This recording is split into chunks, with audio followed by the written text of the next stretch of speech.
Good evening. It's good to be back. This is my first podcast for a long time, but it's going to be a good one, hopefully. And we're talking to Lucy Connolly and Jamie Michael, and I've got a couple of people that might jump up at some point during the show. So, obviously, Lucy, myself, and Jamie all got arrested in 2024 last year. So, we're going to talk about our experiences, what we've gone through, and how things are now that we've come out. And we'll be touching on a lot of other subjects that have been in the news recently, including a big one today around this about me and Lucy and Jamie. To be honest, the same thing we got arrested for. Somebody else, unfortunately, has got arrested today for the same thing. So we'll touch on that. Anyway, let me bring them in so we can get a chat. Jamie, pal, how are we doing? How's it going, Mark? Thanks for asking me on, mate. Yeah, all good. You good? All good. Oh. Lucy, finally, I get to talk to you. How are you? I'm good, thanks. Good. So, as I said, backstage, hopefully we'll get plenty of viewers. I'll let you know how it's going up and who's watching. Hopefully we'll get some interaction from the viewers, whether that be right wing or lefty bedwetters. We shall see. But I will put the good ones up and we'll go from there. And sorry if I keep looking up because that's where the comments come in. So what I wanted to do, I just wanted you two really, because people know about mine. Although some people do say to me, "I didn't realise you was one that got arrested as well." So I will touch on me, but this is more about you two guys and what moving forward, what's going to happen in the UK and what we think we need to do to challenge what's going on really. So Lucy, you was arrested in July 2024. Mm-hmm. Yeah. You actually spent a long time in prison. Me and Jamie, not so much.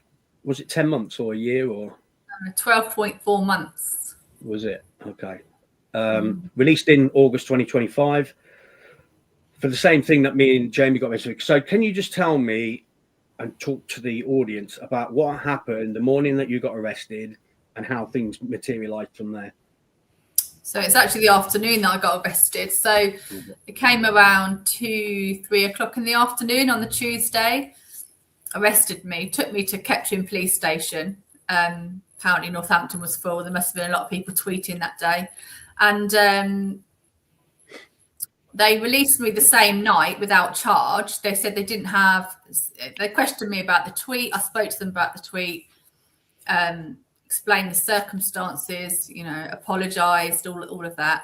And they released me that night on bail with conditions not to post on social media, which obviously I didn't.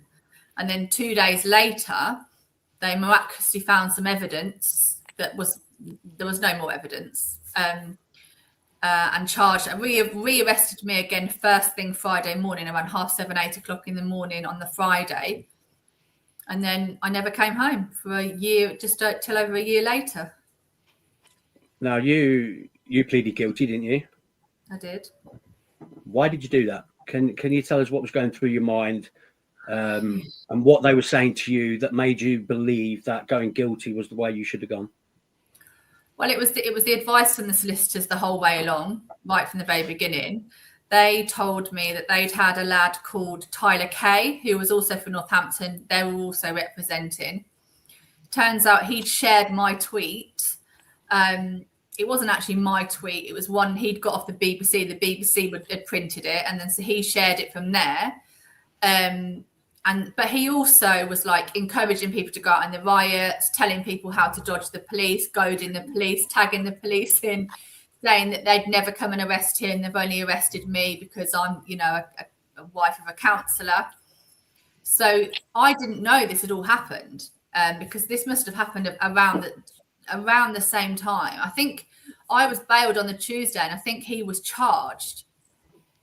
So they were telling me that he was their client, and I originally wanted to do like I didn't know at the time, but it's called a Newton's hearing, where you say, yeah, hands up, I wrote the tweet, shouldn't have wrote the tweet. However, it was not my intention to do any of these things that they're accusing me of, inciting racial hatred. The whole violence thing, that's another story. But at the time, it was like inciting racial, or not even inciting. Your post was likely to. They were the words they used, likely to incite racial. Was that the same as you, Jamie? Likely to? Yeah, well, they changed their mind from it intending to stir up racial hatred because they thought like this was further on down the line because I think coming closer to the court case, they thought the case was quite weak, and then they changed it to likely to stir up racial hatred because they thought they're more likely to try and get that kind of conviction on me than. I think with mine it was intending to incite racial hatred, but same as well. But they kept that charge there. But they also charged me with likely to incite racial hatred. So I had two different charges that they were trying to get me on, and the jury could find me guilty on either. So, Lucy, so yours was just one post. One there post. Was nothing else. Sorry? Yeah, one post, nothing else. Just that one post immediately the evening of the Southport massacre. So when I did tweet that tweet, it took another week, just over a week before there had been or any riots started. So when I wrote that tweet, there had been no riots and there wasn't any riots for a week. Right. How long was that post up for? It was only a few hours, wasn't it? That's 3.5 hours, yeah. See, this is what. See, I've been quite hard on the fact that some people deserve to go to jail when it all kicked off. There were many people that should have gone to jail, including people that have been posting stuff. I didn't class as one of those people because you put a post up, you thought, oh shit, maybe that's a bit wrong, I'll take it down. And you've done over a year in prison for a tweet that you deleted. It's absolutely crazy. I think the problem with yours was shared by so many different people and it went a bit viral just in the short space of time that it had. Let me just put. I'm not convinced it did though, because bearing in mind that is what was I saying about that? What were you just saying? I'm reading that question that's come up on there. Yeah, sorry, I'll put it up. Let me move it. It was about the time that it was up and going viral. Yeah, so they said so it was only ever a screenshot that was going viral. And on this screenshot, it says it was viewed 310,000 times. Now, I know that a view is also counts just from, someone scrolling past. It doesn't mean to say they've read it or they've interacted or anything like that.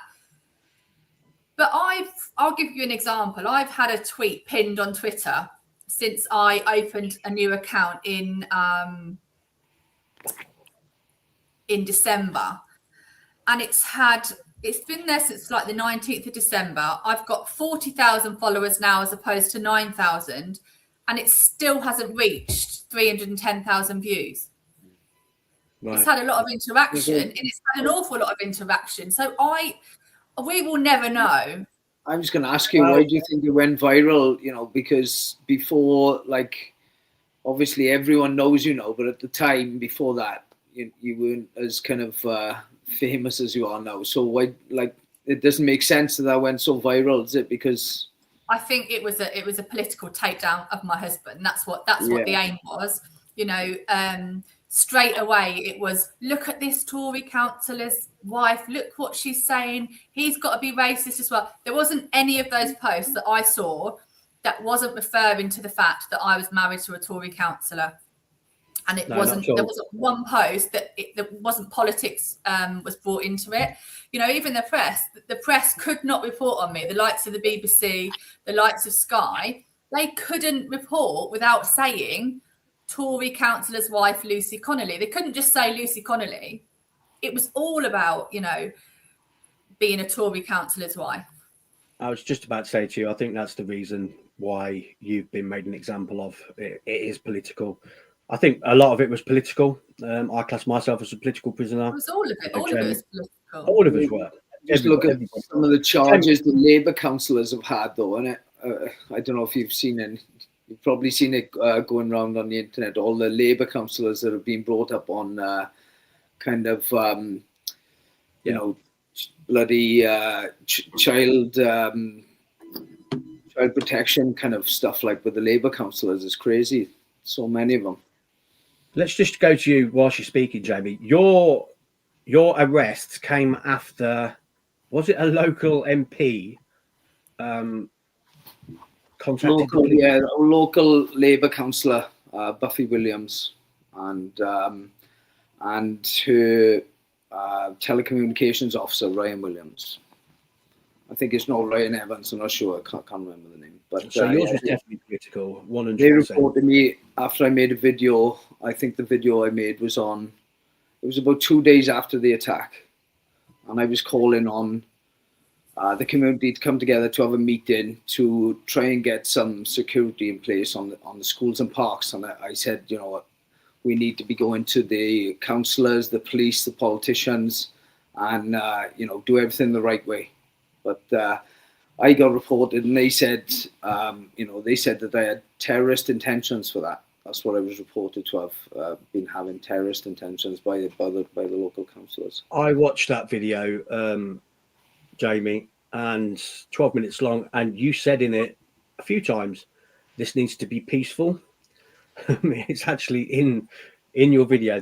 Any protest needs to be peaceful, but we do need to come together as a community. How on earth is that inciting racial hatred and likely to cause fucking mayhem? I mean, you tell me.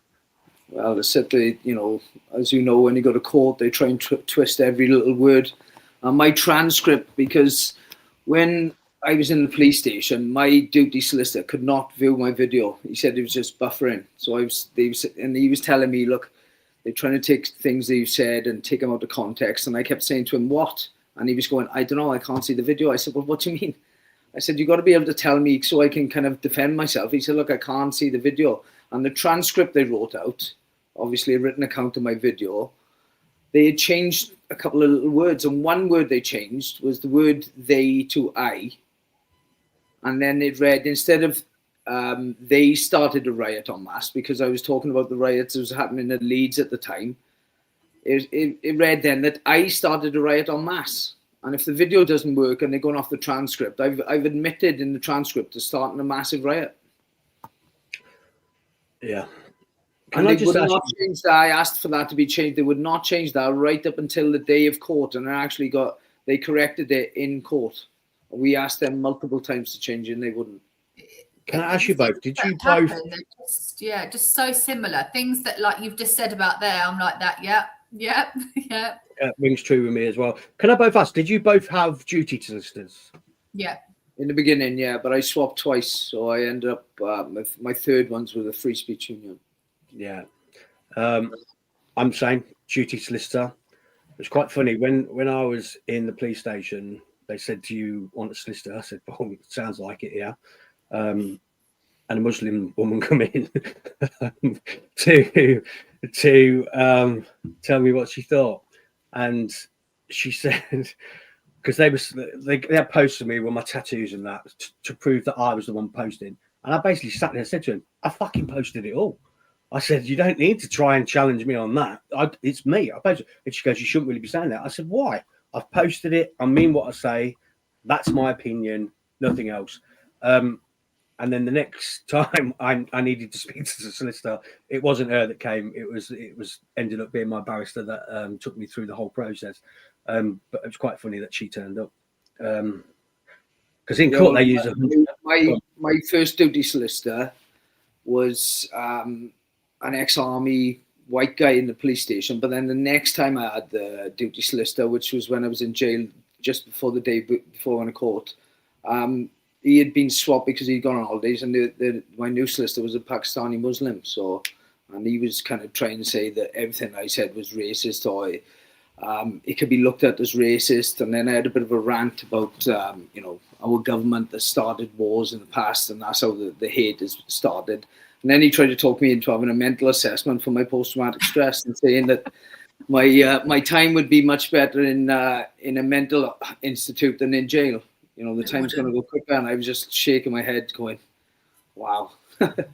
Let me just tell you a bit about my experience around the topic of coercion. When I was arrested, I had 8 officers turn up at my house. They turned my house upside down once I'd been arrested, with my child and my wife there. On the way to the police station, they were talking about people being arrested and you're going to go to jail and all this kind of thing. When I got to the police station, the police officers were talking around my cell about there's lots of people coming in. People are going to go to jail for what they're doing, like trying to get into my head. When I first spoke to a duty solicitor, it was, the word is you need to plead guilty to this because there's no way around it, but we can get you bail before you go to trial. That was the words that were spoken to me. And they were quite upset at the fact when I said, well, no, I won't be pleading guilty, not at all. But even in the wagon taking me from the police station to prison in Leicester, they were talking the same thing. I mean, they were really nice to me in that wagon because I was a bit like, fuck, I'm going to prison. I'm an ex-prison officer. And I've been talking about what I've been talking about. But they were really nice to me. But they were saying the same thing. She goes, we've transferred a few now, and they are really stamping down hard on people at the protests and people posting stuff online. When I arrived at HMP Leicester, the officer who was booking me in asked me if I wanted to go on a protection wing. I said, what for?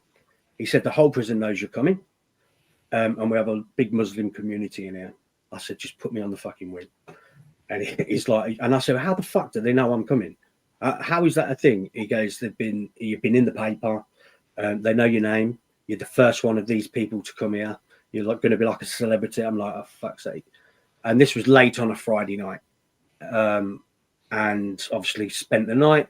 Saturday association, they cracked the door open, and within 10 minutes I was assaulted by 3 Muslim inmates.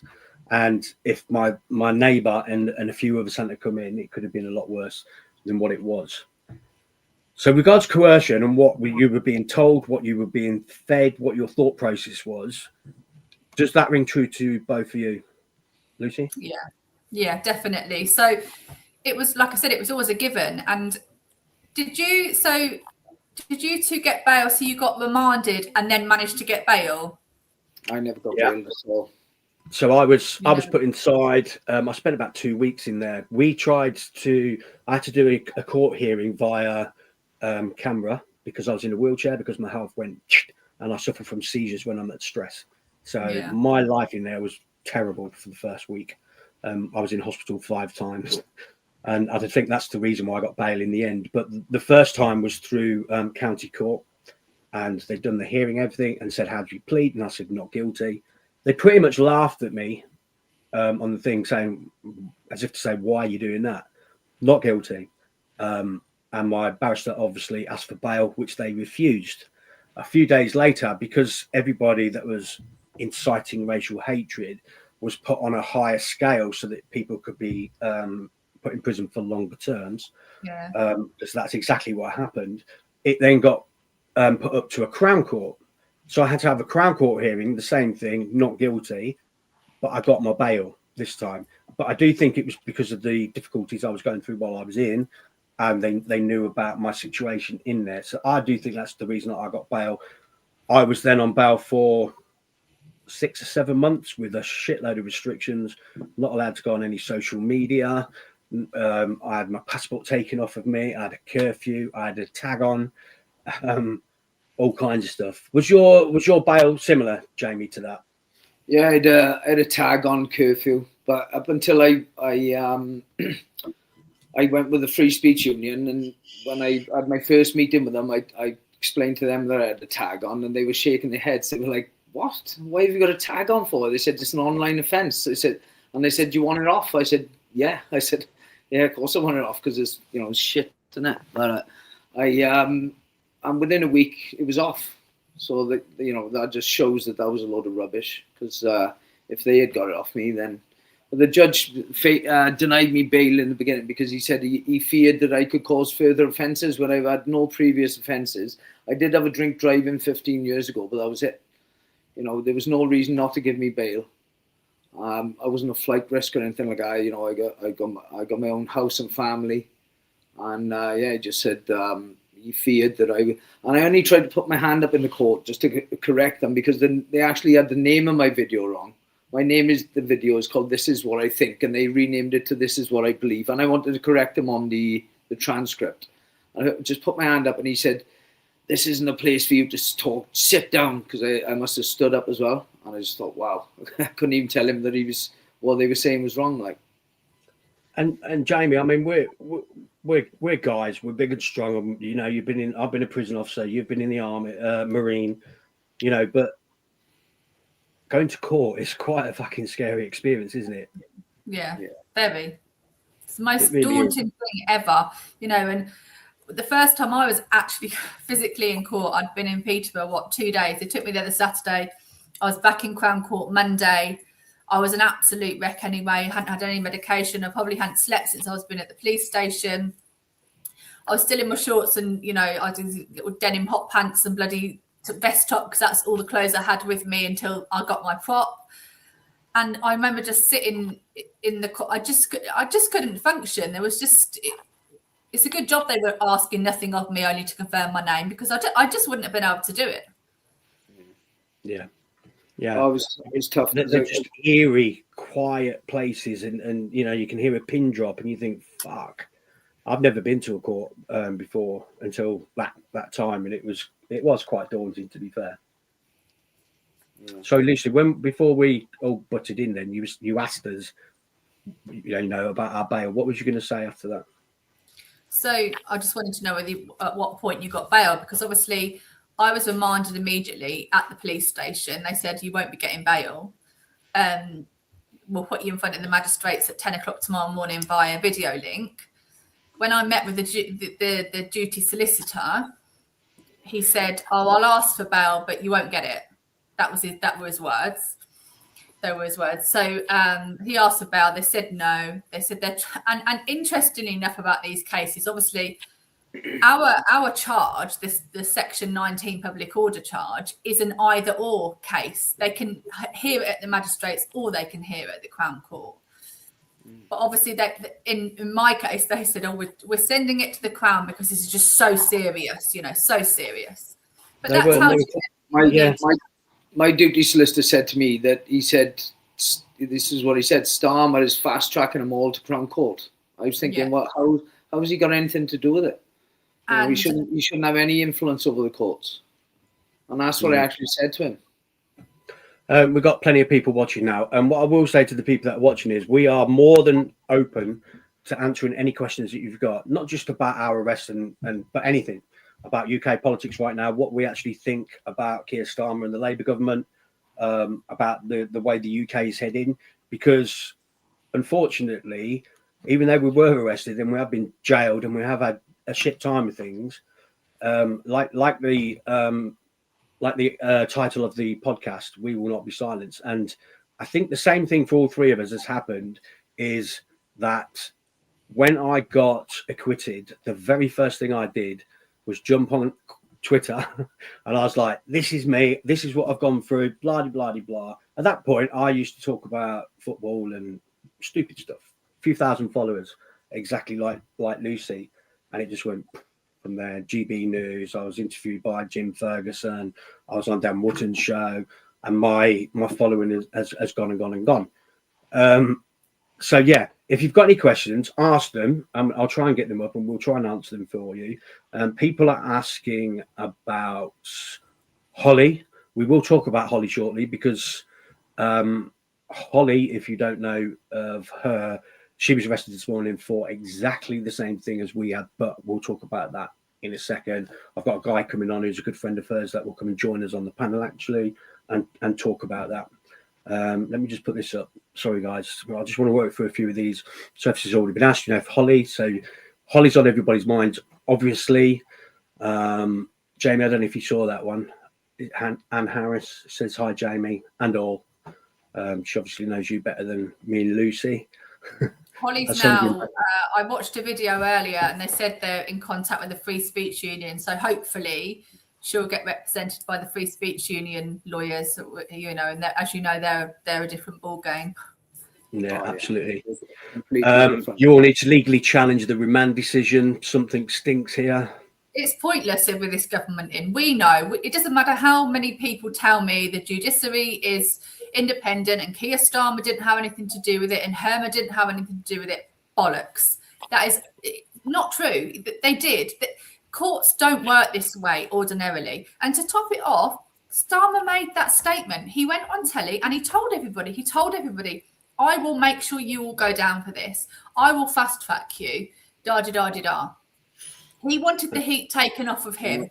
We knew this was going to be bad. We knew this Southport atrocity was going to be bad, but I don't think any of us realised how, the failings that were going to come out of it.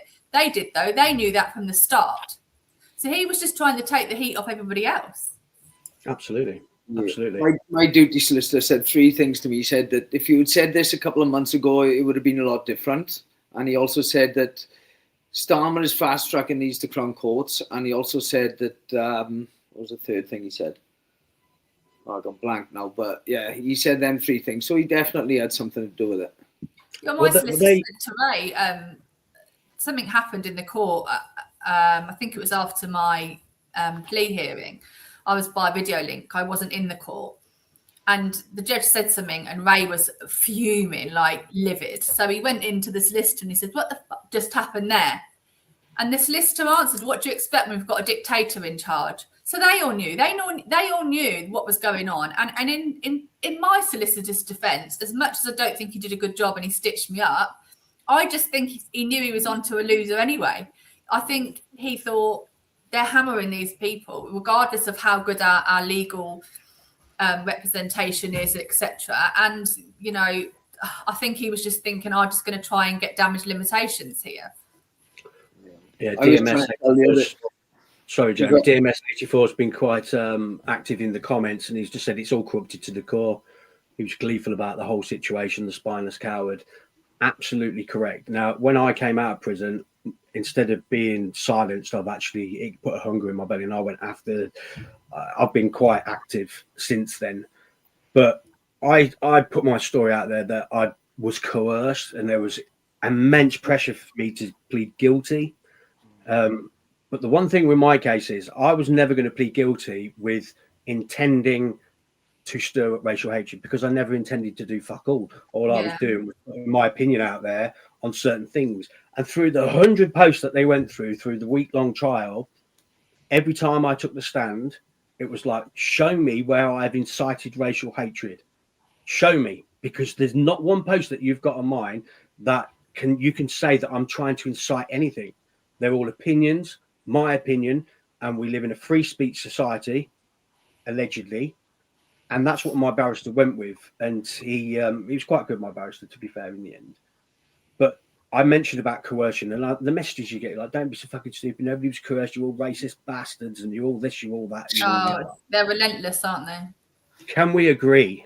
I mean, you've got 3 of us on a podcast here that have all been through the same thing. Can we all 3 of us agree that there was coercion, it was political, and we were made an example of? 100%. There's just no doubt about that whatsoever. It was a kangaroo court.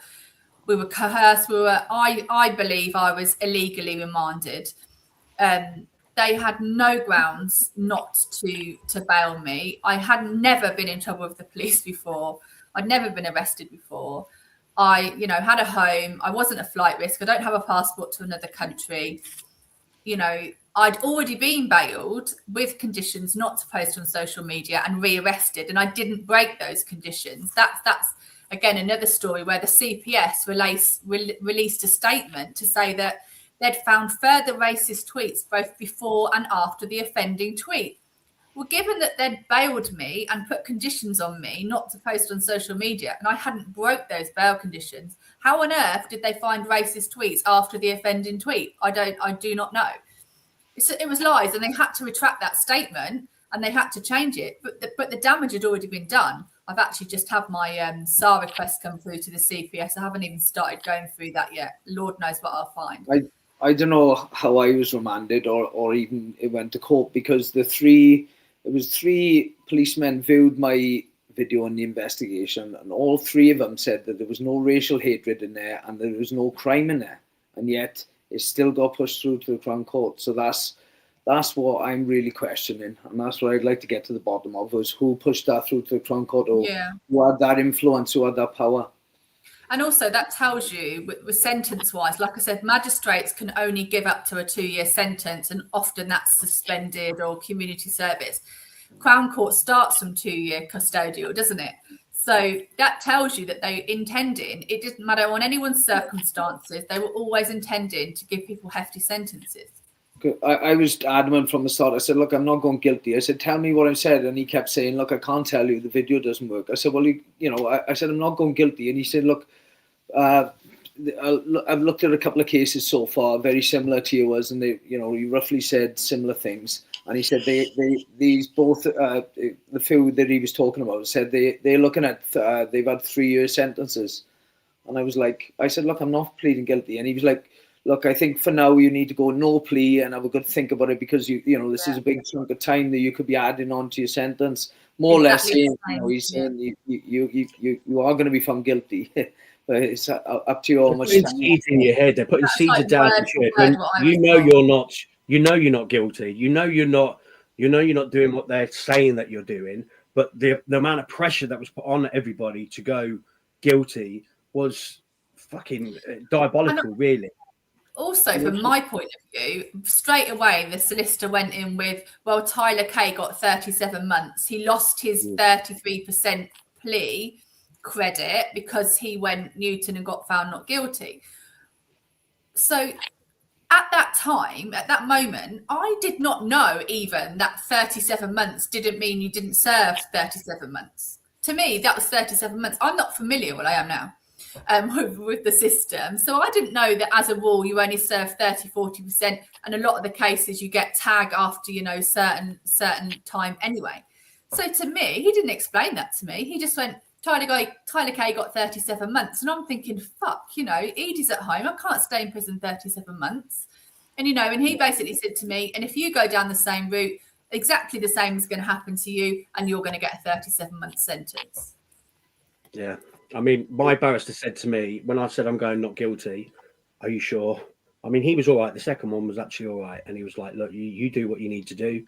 They've dropped one of the charges about they dropped one of the things about whether it was me or not posting, but which actually, made the trial a little bit shorter, because they were going to start putting posts of me up.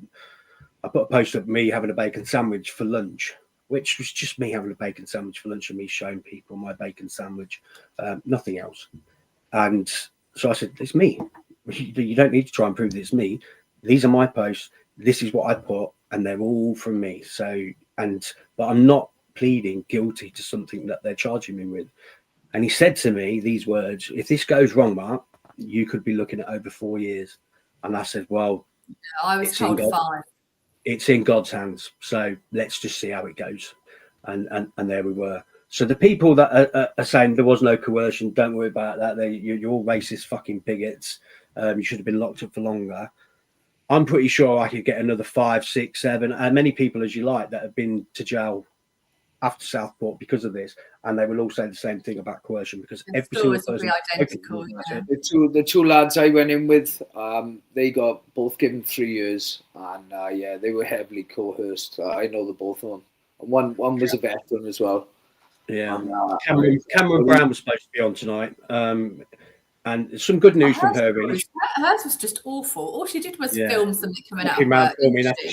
As while she's walking home from work, she's been through a tough time. I helped her up some of the money that I raised for political prisoners, got her back on her feet. But around where she lives, she got a lot of abuse and a lot of what you'd expect for going to prison for what she was charged with. So she's been finding it tough. I was in contact with her mum for a long time, but I'm pleased to say that she couldn't make it tonight because she's actually got back into a job in the care sector, which is what she was working in when she got arrested and lost her job and all kind of that. So if you're watching, Cameron, well, you won't be watching, you'll be working, but you shouldn't be watching. But Cameron, well done. You've got my sympathy of what you've gone through, and you've got my congratulations for finding a job in a job that you love. So that's why she's not here. She was on the poster. So that's that. I just want to touch on Lucy again and your time in jail. Then we'll move on to wider topics. Obviously, me and Jamie only spent a couple of weeks in prison. I mean, mine was hard. Jamie, how was your 2 weeks in prison? Did you have any difficulties? It wasn't too bad. It's just a whole new environment, and so he was watching your back. You know what you're in there for. And literally, as soon as I went into prison, into the induction block, the guy asked me what was I in for, the kind of the mentor in there that looks after you. And I said, it's a load of rubbish on Facebook and that. And he went, oh, that's you. And he took me to his room, and I was on TV. So everyone crowded around in this room. And I was like, oh, fuck. And then I could see it was a young kind of lad at the back. And he was, I think he was a bit of a half caste. And he said, don't worry, brother. He said, I won't say nothing. And he kind of marched out of the room. I just thought, great. Because he's just going to go and tell everyone now that, I'm in for racial hatred. And I'm 100% not a racist. I've got a good few black friends and brown friends. But it makes me laugh when people call you racist. I mean, I homeschool my boy now. And he has his friends around when we can have them round. He's got a black friend, a lovely lad, who came with us for 6. If I was racist, there's no way he's coming in my house, isn't it?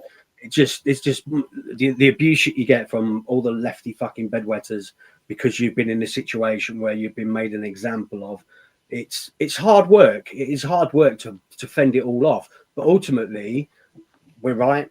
We're not racist. We love our country, and we will speak out about atrocities. I don't anymore. No, but I want to save the country. I don't want it to. I think we've got one more voting, one more round of voting, and if it doesn't go the way that it needs to go, then I'm white flagging at that point. Lucy, before I ask you about your time inside HMP Peterborough, which incidentally was where I worked as a prison officer, let me just go through a few of these messages because we're getting quite a few in now. So DMS all corrupted the core. I think I put that one up. Justin Plessy, completely agree. The Ukrainian boy penetrator is Hitler. He has ruined this country. Look at the Bell Hotel, a lefty judge with links to Hitler. All judges get told what to do. There's no filter on this podcast, by the way, as you can see. And I'm unfiltered anyway. So DMS said, oh God, I hate this bloody thing. 100%. The facts are there for all to see. A total miscarriage of justice. Thanks for that, mate. Media and government also prejudiced your cases. The media did massively, yeah. Absolutely. If it went to jury, it would have been the same. Yeah. Lucy, do you wish you'd have pleaded not guilty? I had this conversation earlier. I honestly don't know, because if I'd have got bail, the short answer to that is if I'd have been able to get bail, I would have 100% gone not guilty. But I'd used all my bail applications up. They were made it quite clear that I was not going anywhere. So because they were adamant they were remanding me and wouldn't bail me, I just was so scared about how long I was going to sit on remand. I'd met girls in there that are in there a year waiting for trials and stuff that were pleading innocence and stuff. So there's a chance that you would end up serving longer on remand than you actually served in a sentence anyway. Especially at that point when I didn't think I was going to get as long as I did get. I get that, but also you've got to look at the fact that me and Jamie were acquitted. Both went not guilty. Both was the same outcome. And we were like two of a few people. There wasn't many people that went not guilty, by the way. Everybody. How long did the jury take to find you not guilty, Mark? Oh, a day, full day. It was a day, was it? Yours was 12 minutes, wasn't it? 17 minutes, yeah. 17 minutes. Fucking hell. I wish mine was 17 minutes. I was a mess while they were out deliberating. I was downstairs in a holding cell. It's true what they say, though, isn't it? The process is in the punishment. The punishment is in the process. The days I spent in jail. 17 days in jail. Going back to Lucy, do you not have a regret, though? I understand what you're saying about, you were unsure about how long you'd be on remand, blah, blah, blah, blah. But ultimately now you've got a criminal record, whereas... Do you know what, though? I'm past caring about that. Like, I know that sounds really bad, but, it always makes me smile when people say that to me on Twitter and stuff, where you can never work with kids. Wrong. Yes, I can. I've not been barred. They've already made that decision. I can't. I know. I heard it. I just cannot even believe that decision has been made. But they tried to do that to me, but the barring people came back to me and said, no, we're not doing that. There's no grounds. But I'm at the point now where I'm like, oh, big wow, criminal record for what? What did you do? Posted on social media? You know, like there is plenty of jobs you can do now where people don't really care about. There's loads of employers now doing even ban the box, aren't there? You know, like I've no intention of going and getting kind of a 9 to 5 job right now anyhow. I've got other stuff on the burner and what have you. So it doesn't really, I don't really care. And I know that sounds really bad, but no, that's fair enough. It's fair enough. I don't feel that like it's justified. I don't feel like I'm a criminal. You don't deserve it, you. So no, you don't. I've left that message up just for the simple fact she said you guys are amazing. Thank you, Jenny. With what you've been put through, instead of just merging in the background, you're standing up for a change. We need change in this country. Thanks for that. I've lost your thing now to take it back down. Let me just go through a few more. We're getting a lot of messages in now. Not so much questions. Oh, question for all. Shalani. Shalani's a good friend of mine, socially. I can only guess how tough it was in jail. Can you tell us how you coped? Mark, you were attacked. Do you think that was some kind of setup? Wow. I'm pleased you said that, Shalani. I want you all to listen to this. This is a prison whistleblower, which I was going to do a show on a while back, but then I come away from things. But let me just put this up and listen to this prison whistleblower who made this statement when everybody that was getting locked up around the time of Southport. Both been put in the same cell. In the last 48 hours, the wing that they put them on was 90% Muslim. Both of them, one's been attacked in the shower. They took the shower heads off, battered him. When he managed to get back to his cell, his other mate had been completely battered as well. The family's obviously distraught and everything. They're making targets of them, as well as like examples of them. They're making targets of the lads. They did some damage to them as well.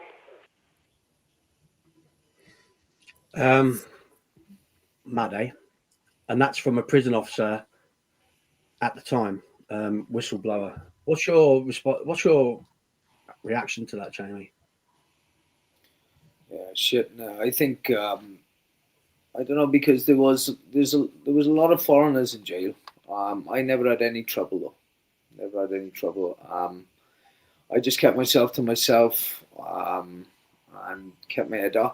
I was playing table tennis with lots of the migrants, so I think they were foreign. They weren't really speaking English that well. So, but I was, I got no fear of them. Like, you know what I mean? When I was in there, I don't know. I obviously watched my back, especially when you go into showers and stuff like that, because that's when something could happen. But yeah, I would probably choose my time to go to the shower, and I just, like I said, I just kept myself to myself. Doing my own thing when you're on association out in the yard, just training, doing my own thing. Yeah. So Shalani, any kind of sorry, Jamie, I'll just jump in there. So the question for, I can only guess that's what it was, Joe. Are you tell us how you coped? Mark, you were attacked. Do you think that was some kind of setup? Obviously, I played that clip. Do I think that people were being set up?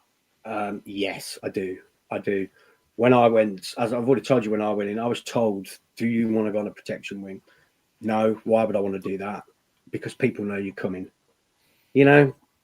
I've been a prison officer, and we never knew it was fucking coming until they got there.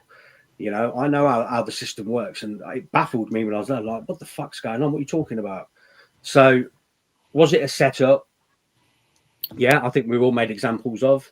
I think it was to stop the riots. It was to say to people, you're fucking going in jail if you say anything. Was there things that were happening inside the jails as well? I believe there was, especially in my case. I'm not sure about Jamie's experience. It doesn't sound like he had that.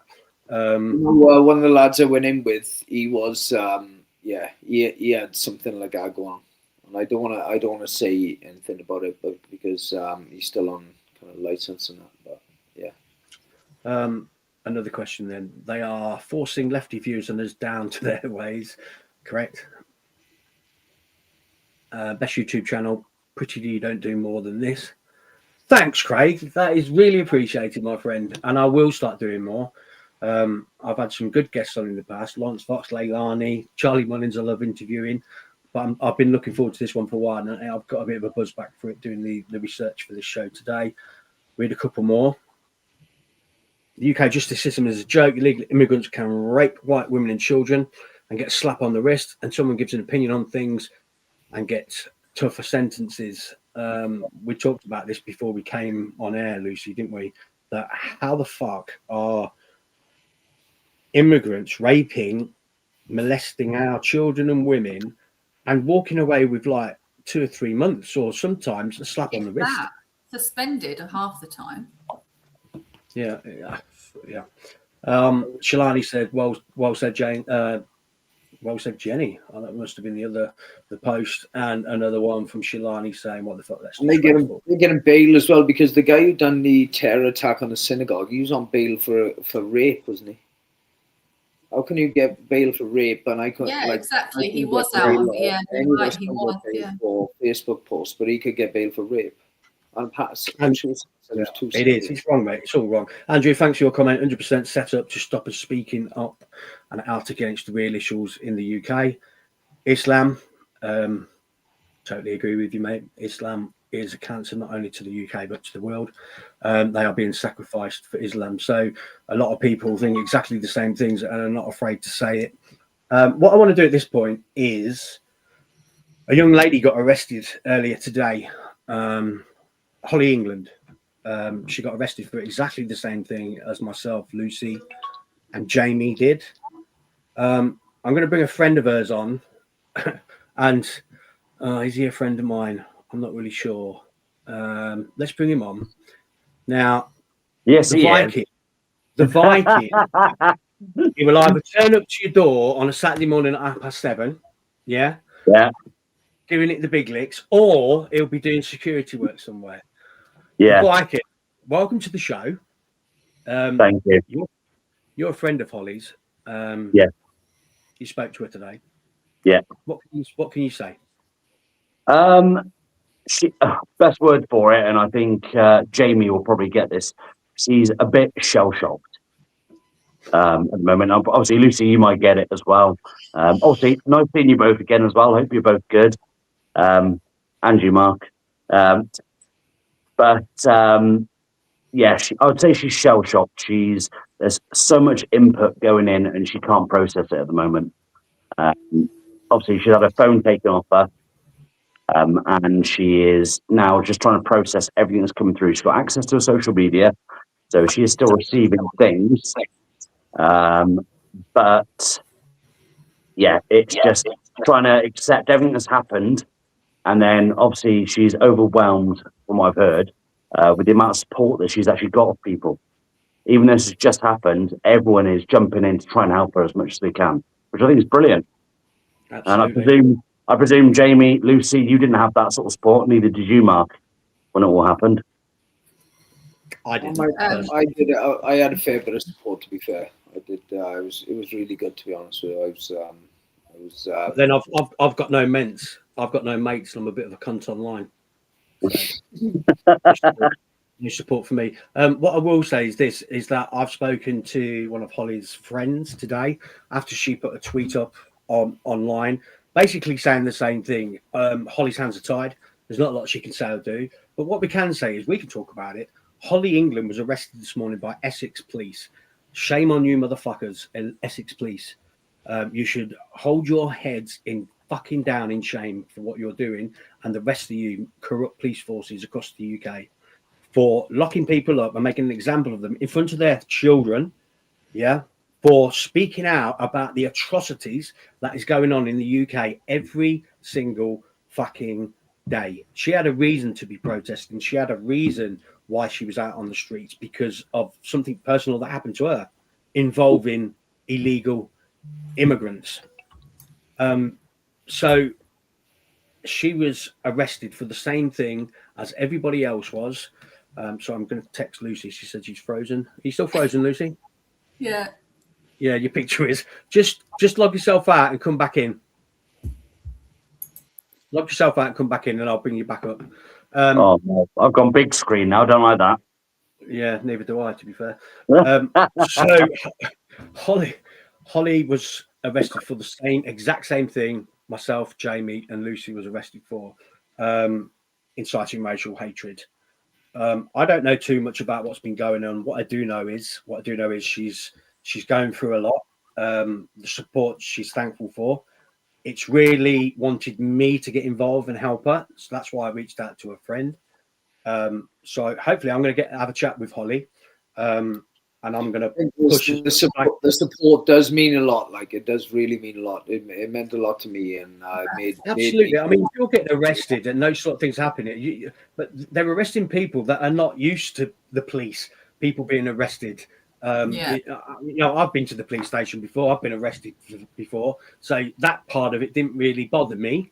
But for people like Holly, Lucy, I'm not sure about Jamie, but it's a frightening experience, especially when they're turning up gung ho with like 6, 7, 8 officers, which I believe is what happened to Holly as well. There's a couple of police cars out there, quite a few officers, and they're putting her in handcuffs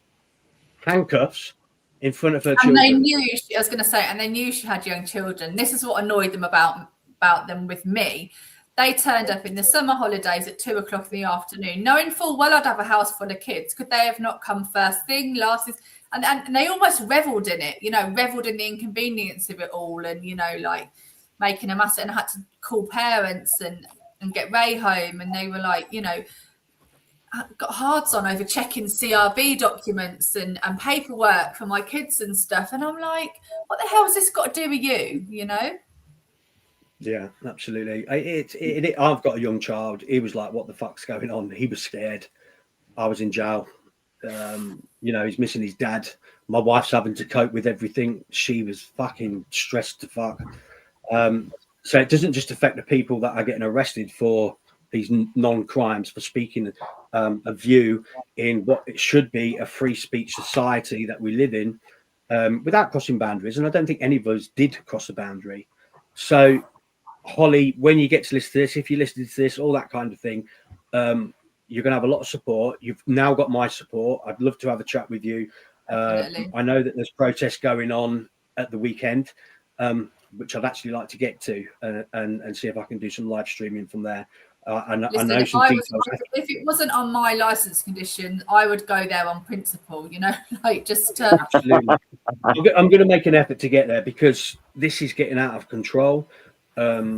Holly's story is shocking to me. I mean, I wasn't even handcuffed. So, to put handcuffs on a young woman in front of her children, that's got to be a bit of a scary experience for her and her children at the same time. So the support you're going to get is going to be immense. I know that. You've got David Atherton, you've got the likes of the Viking, and now myself. And I promise you, I will do everything that I can to get your story out there and to help you through this time. So any advice that you need, and also, my advice is no comment, not guilty, take me to trial. Absolutely. No comment. Don't give them anything. Go in like a little lamb with the police does not help your corner at all. And unless you get arrested under Schedule 7 of the Terrorism Act, you've got no choice. You have to answer the questions. Oh, well. Is that right? Surely that's not right. If you don't want to answer a question, you don't want to answer a question, do you? Surely. Can't torture it out of you, can they? No, but if you don't answer the question, they have you up on a terrorism charge then. Is that what they've done to Tommy Robinson? Well, that's what they did to Tommy Robinson, isn't it? Yeah. Or what? Yeah, so Tommy has been held up, as far as I'm aware. Tommy got held up on a Schedule 7 of the Terrorism Act once. I've had it 4 times in a row so far. What for? These 4 separate occasions, are they recent? Yeah, literally every time I come back into this country, I am arrested and detained under Schedule 7, the Terrorism Act. And I'm due to go away on another works gig very, very soon. But I've got 2 other gigs abroad coming up very, very soon. And I'm expecting to be detained as I come back in. But I am looking at obviously doing the counter-terrorism unit and the Home Office for harassment. But yeah, so mine's a different thing altogether. But What I was going to ask though, Lucy, and you, Jamie, because I didn't get to talk to you last time about it. Did they, when the police arrested you both, did they actually chuck you into cuffs straight away or not? No, they never cuffed me ever. They never cuffed you, Lucy, no? I hadn't been cuffed throughout the whole ordeal until I got battered by the screws at Peterborough that cuffed me. Other than that, both times the police arrested me, they didn't cuff me. I've never been cuffed in prison vans or on transfers or anything like that. The only time I've ever been cuffed was when the officers attacked me at Peterborough. Well, let's just land right there, because that is something I didn't know. I knew through talking to your husband that something wasn't quite right at HMP Peterborough, because he asked me if I knew a particular officer, which I told him I did, and that's all he would say. And I said, "What's going on? Is Lucy okay in there?" And he didn't say anything. So this is obviously what was going on. Can you tell everybody what happened? Yeah, so I'd landed back in Peterborough. So I'd been in Peterborough from the August to the January. And then I transferred out at my own request to Drake Caller in Staffordshire. That was a big mistake, so I came back. So I came back to Peterborough, but I'd only got 10 weeks of my sentence left to do then. Anyway, I, as a rule, got on really well at Peterborough. The women in Peterborough are lovely. They're not, they're not absolute wrong-uns, and they're not, they're just nice enough, there's not masses of bullying going on, all that kind of thing. A lot of them are there through kind of no fault of their own. And I landed back in Peterborough, was on the induction wing, as everybody is. And then I was told that I could go in the enhanced wing. So I was all, prepared to go over to the enhanced wing. I spoke to the officers over there. They'd said, yeah, that's fine. You can come over. I'd been enhanced in prison from 6 weeks and never, ever lost my enhancement ever. And she said, yeah, I've got 2 girls moving out to open. So when they've gone next week, you can have one of their rooms. So I was like, great. Anyway, about a week later, I'm on my way to a visit, and they unlocked me for the visit. And as I was going down the stairs at the big metal stairs at Peterborough, one of the wing officers on the induction shoved these plastic bags in my hand and went, "Pack your stuff, you're moving." And I was like, well, firstly, I'm just on my way to a visit, so I'm not packing anything. And the officer that came to get me said the same thing. I'm taking her to a visit. She can't pack her stuff. Well, if you don't pack your stuff, I'm nicking you for refusing a direct order. I said, well, firstly, I've just told you I'm going on a visit. Secondly, where am I going? E1, yeah? No, A2. I said, no, I'm not. I said, I'm not. I said, I'm not going upstairs. I said, no, that's Beirut up there. She went, well, you are. I said, no. I said, my name has even got E1 next to it on the board. I'm going to E1. No, you can't. You failed security. I said, I don't think so. I said, when I left Peterborough in January, I said, they used to try and ask me about 10 times a day to move to the enhanced wing. They used to try and recruit me. I said, I've not done anything since I left this prison. I've not lost my enhancement. I've not had one single negative IEP, but you're telling me that I haven't passed security. So anyway, I said, oh, do you know what? I said, I'll deal with this when I get back. I said, I'm going on my visit. My friend was visiting from Norfolk and I wasn't missing that. Came back, said to this officer, look, we need to talk about this. This is not what I've been told. Well, I've nicked you now. I've done the paperwork. So I said, oh, whatever. I said, whatever. Didn't really think anything of it because I just thought, well, do you know what? It will get dismissed because this is ridiculous. Went to them. I was in the gym in the morning. They came and got me out the gym at Peterborough. The women's gym is next to the SEG, isn't it? And that they do the adjudications in the SEG. Got to the SEG, got put in the holding cell. Who was in there? Only the most notorious prisoner in Peterborough. I actually got on all right with her. And she said to me, what are you doing in here? As if to say, what? I told her. She went, oh, that's ridiculous. Just go in there and tell him it's all a misunderstanding. You're an enhanced prisoner and he'll throw it out. So I went in there and I was like, well, this is nonsense, da-da-da-da-da. And he was like, you sit there like you think you're better than everybody else. So I said, pardon? I said, I don't think I'm better than anybody. I said, and if you knew anything about me, you would know that you've just, what you've just said there is completely incorrect. You are going to A2 and that's that. I said, well, I'm not. So I left the SEG. And as I left the SEG, all these officers just like, I was actually supposed to go across to healthcare because I had a doctor's appointment. I said, I need to go to my doctor's appointment. They went, you're not going. Oh, what do you mean I'm not going? And then as I came out of the seg, one of the officers that I knew really well said to me, oh, I'll take her back. I'm going over to the house block. And they went, no, we're taking her. And he went, all right, keep your knickers on. And he looked at me as if to say, what's their problem? So as I walked over to the house block, you know, you walk over from like Main Street, you go through the courtyard and onto the house block. And I got just as I got into the house block by the hub, they went, you need to go up the stairs. I went, no, all my stuff's still on the C1. I'm going back to my room. No, you're not. So with that, I sat down and cried. My back was like to the hub wall, and they just piled on me. There was like 7 of them. One came one side, bent my arm up, but the other bent me over and then dragged me. And the more I screamed and cried, the further they bent me over. Hurts, doesn't it? And then it really hurts. Like, it's fucking traumatic, I tell you. And then they dragged me up like 3 flights of stairs, and then they couldn't get the handcuffs off. They'd put them on so tight. The SO was panicking because he knew me and he hadn't been around. And he come flying up the stairs. What on earth is going on? And he said, get them handcuffs off of her. I mean, he couldn't. He was like, keep still. I said, I am keeping still. Yeah, you know, like. And then they just lobbed me in this disgusting room. And then I got 2 weeks full losses of everything behind my door.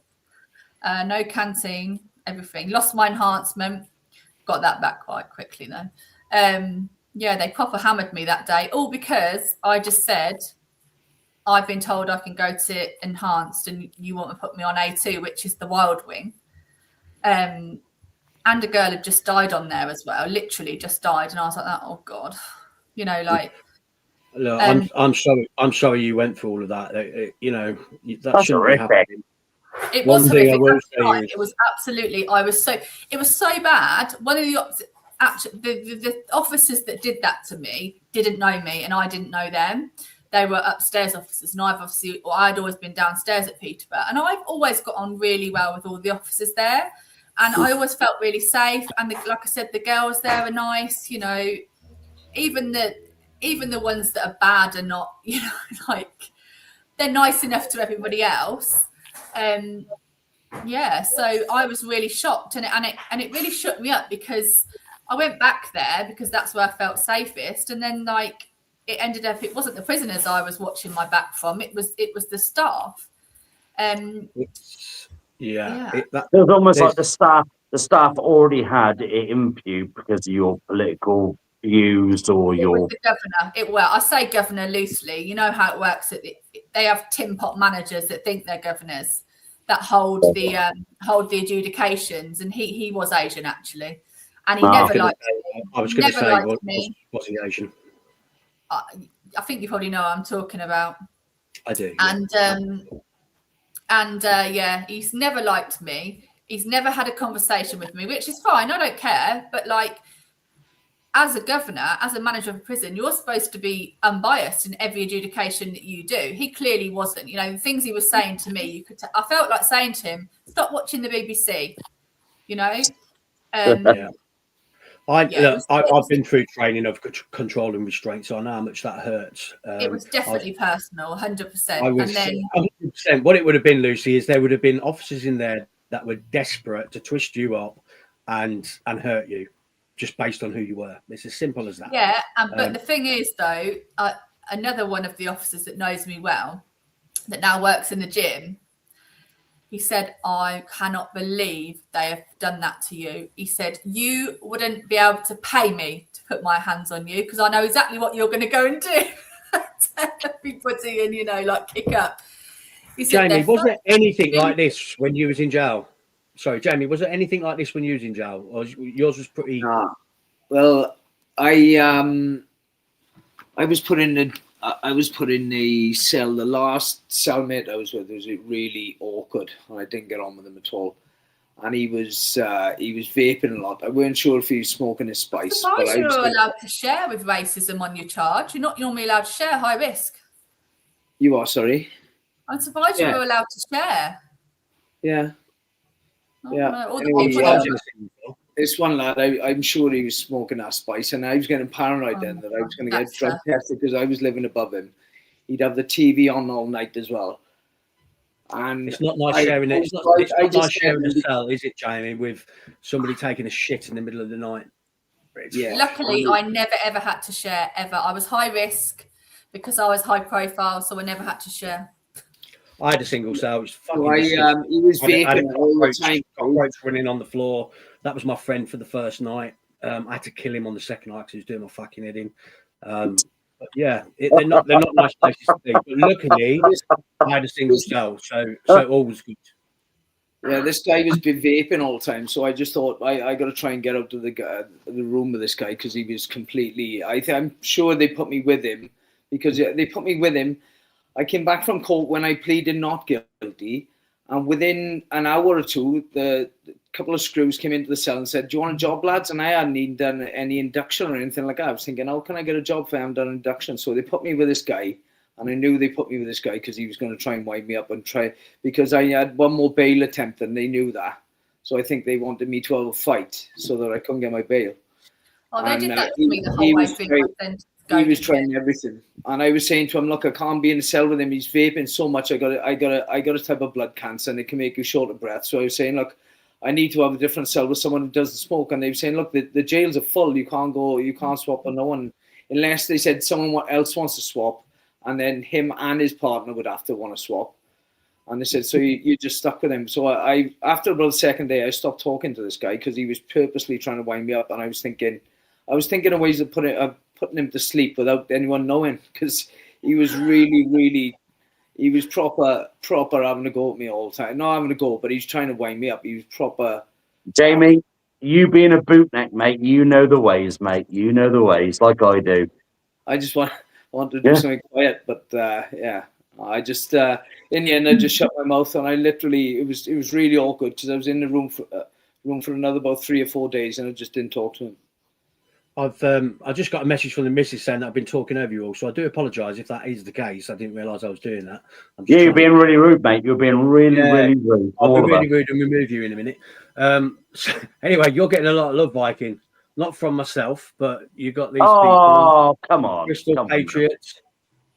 Bristol Patriots are saying hi. Who we got here? Andrew Gardiner. Yes, brother Viking. And Cheltenham Patriots. Let me just put it back up.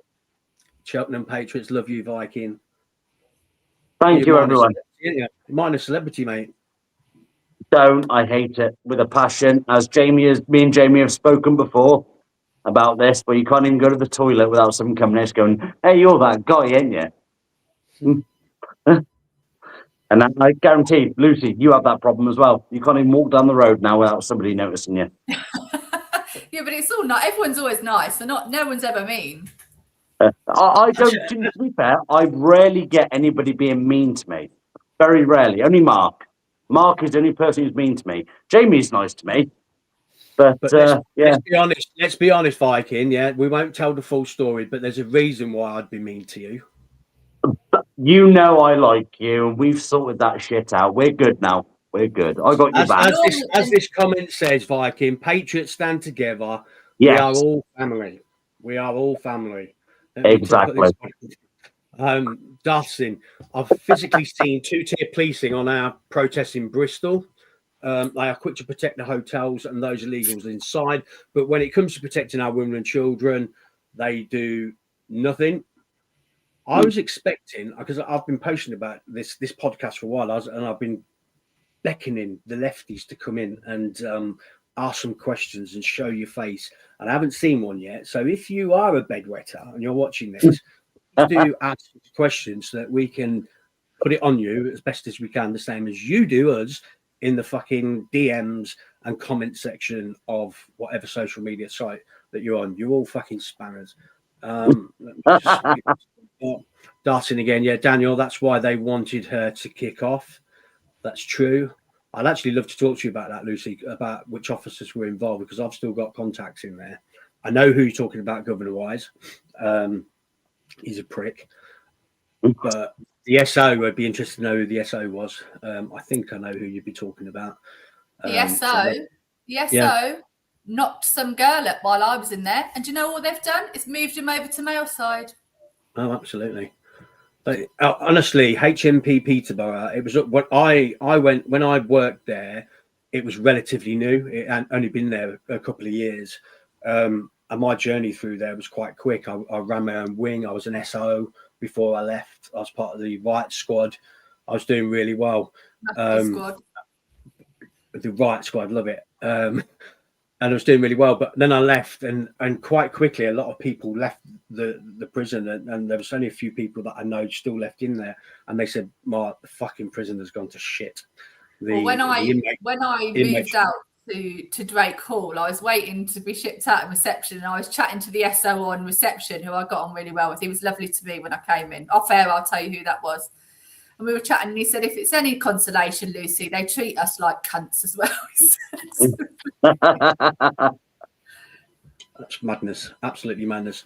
Let me put a couple more messages up. We're here for you, Holly. Obviously, going back to Holly, England, Patriots stand united with you. I think Holly's going to get a lot of love, a lot of support. Holly as well, Viking. If you speak to her, like, I know that she'll be really worried about, what everyone else is thinking, that she's going to get painted as X, Y, Z, and common sense will prevail. When I left, they used to, probation would have had me believe that I was going to get lynched in the street. It hasn't been like that at all. That the support has been overwhelming. People have been amazing. Obviously they did that fundraiser. Everybody, the people that are horrible are generally only horrible online because they're keyboard warriors. In real life, there are not many people that are going to be down with what's happened to her. So she's going to get a lot of support. So please tell her not to worry, because she will come out of this absolutely fine. I know it's traumatic now, and I know she's going to be aware. So before I jumped on the stream, I was sat in the background of that waiting to be brought in by Mark, and she was messaging me then. She is watching at the moment, as far as I'm aware. So she is hearing everything you're saying at the moment. You'll be fine. So Holly, if you are watching, you have got a lot of love. You're going to get a lot of support. I'm interested in your story because you've been charged with exactly the same as myself, Lucy, Jamie. I want to help. I want to get your story out there. I want to come on your demos. I want to go on the protests. I want to get involved. It's really struck a chord with me. So I've obviously spoken to your friends earlier. I've got her number. I'm going to give a call, and hopefully at some point, Holly, I can speak to you. But if you're on and you're listening, like I said 10, 15 minutes ago, my advice, should you want it, is no comment, not guilty, take me to trial. 100%. Because she'll have, I guess the Free Speech Union will help her now and get a representation. But, if she needs crowdfunding or whatever, we can sort that. We can get something going for that. So definitely. Between all of us, we could get some crowdfunding, get a decent solicitor on board, and we've got big enough following between all of us to help Holly out on this, I reckon. I still can't believe they're still doing this shit though. Like, you've got Mahmood on telly yesterday and today telling us that they've told the police that, to stop this nonsense now, to concentrate on proper criminality, and to be getting to appointments in 15 minutes and all of this. So what's happening here? Are the police just being overzealous and just doing what the hell they like and going for the low-hanging fruit? Or are the government lying, and this is what they're telling them to do, but they're telling us something different? Lucy, just one to you. Did you? I know the Trump administration were going to get involved with your case. Did you? What kind of help did you get there? I do speak to them, and that's all I'm going to say. But they've been very good. They've been great. They're keeping a close eye on everything that's going on in the UK, and they'll sanction. They've already made it quite clear if they carry this on, they're going to sanction the UK. Yeah. Okay. So Holly, I hope you are watching. Actually, you'll have some support. I promise you of that. I've done a lot for political prisoners when I first came out, and I've been itching to get into something that's going to be worthwhile. And your story sounds just like that. You're not on the streets and you're not protesting for no reason. You had something happen to you a while ago that has driven you to want change. And it's irrelevant. It's her legal right to protest on the street. Exactly. As long But as there's a reason for her doing it, is what I'm saying. It's not just like she's somebody that's just going there just for the sake of it. She's got a reason to be protesting. She's fought hard for what she believes in and for her family, and now she needs a bit of support because they're trying to silence her, I think. She'll get it. She's got it. And she will get it. I promise you'll get it from me. Lucy sounds as if she would do the same as well. So get in touch, Holly. Don't bow down to these people. You've got bail, so do not bow down to them. It's all scare tactics, and you know, they want these protests to stop. You know, they can see that for example, Kroger's getting a bit out of hand now. People are cross, people are angry. It's bubbling away. They don't want that, so they're trying to, you know, make an example of Holly to make other people think twice about going out again next weekend and stuff. Like they did with you. I mean, they used you as an example. Jamie, they used you as an example for Wales. I mean, that's what they do. That's what they do. They will pick on one person and they will put everything into it now to try and make an example of them, hopefully to put everybody else off. But what the government doesn't realise is when they do that, they're not making a martyr of yourselves as such, but they are putting someone up there for everyone to get behind to go, no, this is wrong. Yeah. Which is what they did with you, Lucy, and then what they did with you, Jamie. I've got a load. My missus is going to send me another message for talking over you again now, but I've got a load of messages that I need to read out. This is Holly. She said she's listening on YouTube. So Holly is listening. She's just sent that message in. Also sent this one. I said no comment to everything. Good girl. Absolutely fantastic. I can't wait to talk to you, Holly. You're going to get a lot of support. But she is listening. She's got no comment to everything as things stand. So that's one of my biggest regrets as well, that I didn't. So I went in there thinking, you know, if I go do everything they asked me, give them a proper interview, explain myself, that will help me, you know, hand over my PIN.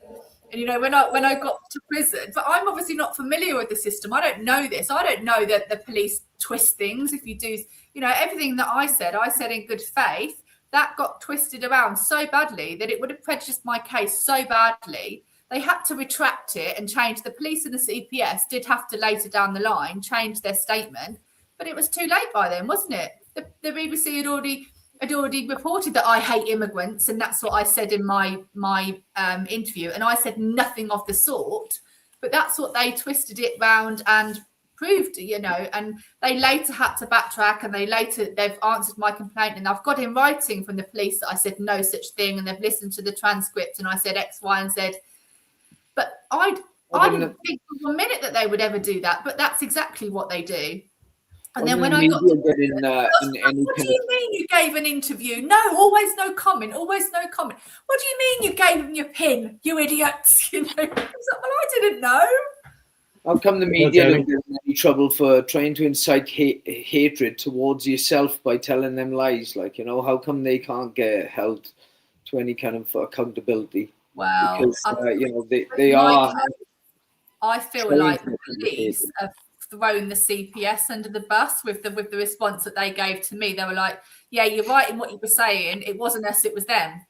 So I need to go through all the stuff the CPS have given me. I've just had that come through, and I'll see what that says. But yeah, do you know what? When I was acquitted, I had a lot of people messaging me saying you should sue the CPS. And I did look into it because of what I went through in prison. More with my health side of it. I think I had a case because they wasn't giving me the medication that I should have been having, which caused me to start having seizures, which got me in hospital 5 times, rushed to hospital twice, paramedics out 7 times whilst I was in prison. But I have rang many solicitors and not one of them wanted to touch it. So if you are it's a waste of time why this government are in. You need to wait for a new government. Yeah, no, I totally agree. Holly, you're getting a lot of love. I've just put a few messages up there. I know, Jamie, you've got to shoot off soon, mate. So if Jamie just clicks off, he will just go, and then we'll just carry on for a little while, and then we'll finish it off ourselves. So don't worry about it, Jamie. If you need to go, mate, just just sod off, really. Just going to message her, just going to tell her I'm going to be probably 15 minutes later. So. Oh, great. Lovely. So, Holly, as I was saying, I'll have a chat with Lucy afterwards and we will see about a crowdfunder for you, because I'm getting messages here saying that people would chip in. You deserve it. Even no matter what happens, you deserve it. You've gone through an experience. So myself or Lucy will set that up for you. That's not a problem. So the help is there, and I would really love to talk to you, as I'm sure Lucy would as well. Let me just read a few more of these messages, then I want to ask you a question on a separate issue. The support has been mind-blowing. I'm so grateful to you all. That's Holly. That's great. I'm really glad that you're getting help, really, because I didn't. But then I don't have a circle of people. I was fine, but it's daunting. But it must have been horrific to get handcuffed in front of your children. Embarrassing, I know you can't talk about it, and we shouldn't really discuss the ins and outs of it. And I think as well, she's got the added advantage, if you like, if it's an advantage. We were like some of the very first people, so it was like really being rushed through, really knew what was going on. She's got the benefit of kind of our experience and what's happened to us, and she's seen lots of other people get acquitted and cases dropped and things like this. Whereas I didn't have that, I was just being told that everyone's going down. But so she has got that. That's a good point. Yeah, no, and yes, I mean, but back when obviously yourself, Mark, and Jamie were obviously being arrested and trying to be prosecuted for all this, you were all like first generation almost. Whereas now everyone can see through the bullshit that the CPS and the actual government themselves, whole court system, what they try and push, and the police themselves. So we can actually see, they will try and get you just to plead guilty, just to and blag you basically, just to get you out the way and get you done, sort of thing. But now we can see through the bullshit, excuse my language, and say no, you go not guilty every time. One of the lads who went to jail with me, Mark, he done a 2-year sentence, and he would definitely be interested in coming on and telling his story once his license is up, because as I told you before, we started them things, and there's lots of other things as well that and these things need to be heard, because people won't believe what's going on. The kind of the things that people have been put through and been stitched up in all sorts of ways, just to make sure that they are sat behind bars. Jamie, I'm steadfast, and my course of action won't change. I'm fully behind anybody that gets arrested for nothing, especially when it comes to speaking out against atrocities that happen to our women and children, our school safety and stuff like that, which is what I wanted to talk about afterwards. So 100%, Jamie, get him in touch with me and we'll get him on and he can tell his story, because I do believe everybody should tell their story. Everybody should get their story out there, because if you don't, then people don't know what's happening. I've done this just to, not to shut up people that say there's no coercion, blah, blah, blah, blah, just so people can see that we're all having a similar experience, which is no coincidence. I don't think you'll ever convince those there's those people that side that have crossed that line so far. They're so far gone, as I would say now, that nothing you or I say is ever going to convince them that we weren't treated as we should have been, and we were coerced and it was kangaroo courts and all of those things. They will not have it. I don't even waste my breath trying to tell them anymore. Even when I had my phone back, the copper that brought my phone back to the house, he said, he couldn't believe what was going on with me, because he was one of the coppers there at the police station. He was just shaking his head at the old situation. So they all know it's wrong. They all know it's wrong. Most of the coppers that I know or know of are very anti all of this. To be fair, they're really they don't want to be doing it. Yeah. No choice, they have no choice, or they lose their job. Absolutely. Darth saying, I will speak to the leads and get the information needed to set one up for the group, and can donate. We have 10k. It's doable. You're going to have a lot of support coming your way by the sounds of things, Holly, which is great to hear. Let me just go through a few of these messages before I ask you a separate question. Viking is a good guy and a good friend. Who's this? That was Andrew Gardner. Yeah, good lad, very good lad. Proper patriot. I know him personally, and yeah, he's a good dad, good man, and very good morals. What I'll say to that, Andrew, is maybe we can have a chat in private, and I can tell you otherwise. Bristol Patriots have said. Bristol Patriots have said we got Holly, and we will support where needed. Thank you. What's this message? Let's have a look. Hi, Mark from Williams here, political prisoner, veteran, fought for 3 years for my country and was jailed same time as Jamie. That's and my Lucy. friend who I'm talking about. This Is that your friend? from your boys? Is it? Yeah. He's a good boy. You know, he's done a good few tours of Afghanistan. He's done a lot in the military, and he does stuff with PTSD. And Not good lad. Daffron. Was he part of your mob? Was he, or he did go down that route when he went to jail. He went down because he is generally suffering from PTSD, and I've done for a while. That didn't help him one bit. It's acceptable for a veteran to be doubly upset about what's going on in the country right now, given that everything they fought for and everything they've given up. You know, some of these people never returned. They did that for us, in our country. It's completely understandable the way they're feeling right now. Davron lost a lot of his lads as well in Afghanistan. And this is why we shouldn't be silenced. This is why I called this "We Will Not Be Silenced," because we've had guys like Daffron and people that have fought wars for us and never returned. And that is why it's a duty that we even if it's just speaking out against things, because by being silent is accepting what's happening. By speaking out about it, you raise challenges. People get a bit of fire in their belly, and that's what's needed. And there's more people like Lucy needed. There's more people like the Viking needed. There's more people like Jamie that's needed, and myself and everybody that's listening, to stand up, get on the streets, protest peacefully about things that happen in the UK, which is just, we as a nation, we are being destroyed from the inside out, and it starts with government. It starts with our open borders, and this country stock, even like on no Joe identity. Rogan, even on Joe Rogan podcasts, and now they're talking about the UK a lot now. The UK is just a laughing stock with the kind of. So many countries are watching us. When I was in prison, I was getting a lot of letters of support and stuff from all over the world, and people were saying, "We cannot believe what is going on in the UK right now. This is insane," And we're being watched by a lot of other countries, thinking, I thought we were supposed to be the communist countries, not the UK. We're a joke. We're a joke of a country at the moment. I was watching a podcast this week, and they reckon the UK is now the second most depressing place in the world. Azerbaijan is the first. Even Ukraine is less depressing than us, apparently. Ukraine's quite nice. To be fair, Ukraine, apart from the Iraq war, Ukraine's quite nice. And they're still less depressing than us. Daffron, thanks for your message, mate. Obviously, Jamie's got my number. Give me a shout and we'll sort something out. 100%. There's no way that I won't be able to tell your story. What we got here, Andrew, again, we stand with Holly. A lot of support. Sorry to hear that, brother. I hope you're doing well. Let me flick through all these so I can get on to the next thing. Thank you for your service, Mark Daffron.